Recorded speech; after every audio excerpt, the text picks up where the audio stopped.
So I know this isn't probably the most exciting place to be or the most popular place you can think of.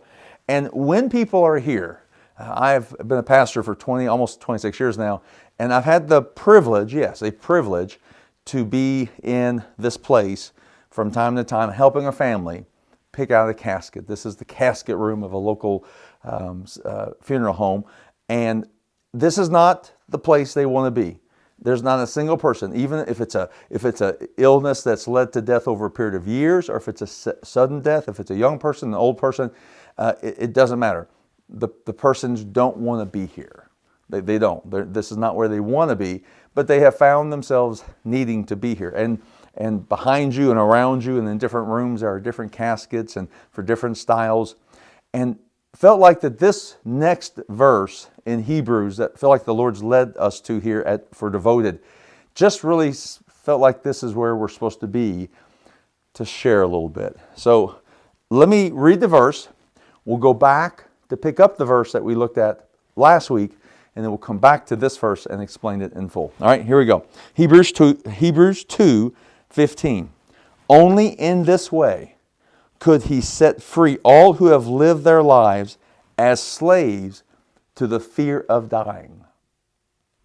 We back up in verse 14. You remember the dandelions, right? Remember trying to cut those dandelions, and there's no way to destroy death without the power of Christ. So it says in 14, because God's children are human beings made of flesh and blood, the Son also became flesh and blood. For only as a human being could he die, and only by dying could he break the power of the devil who had the power of death. So last time we talked about trying to kill dandelions, and these dandelions just seem to multiply, right?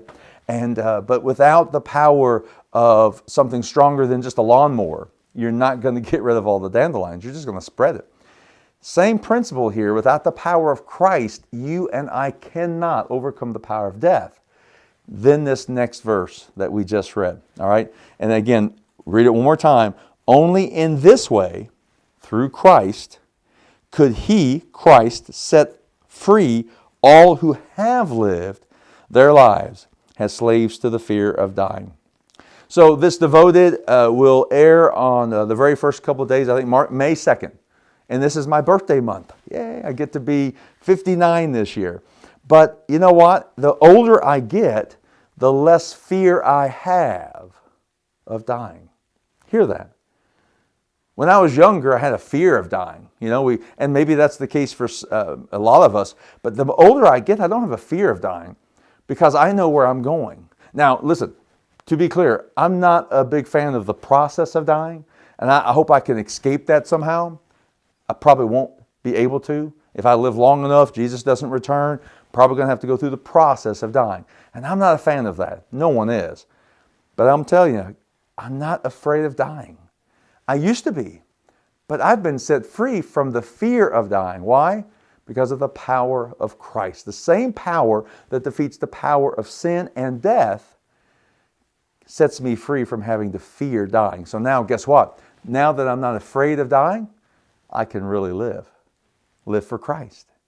One day, my family may have to be in a room like this, all right? Sad day. But I'm not afraid of that day because I know where I'll be, and I know what death will lead to. Death, for me, leads to the arms of Jesus.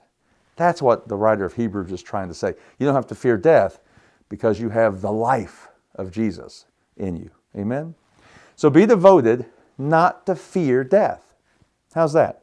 Be devoted not to fear dying. We don't like the process of dying, but don't live your life in fear of death. Amen? Be blessed. We love you.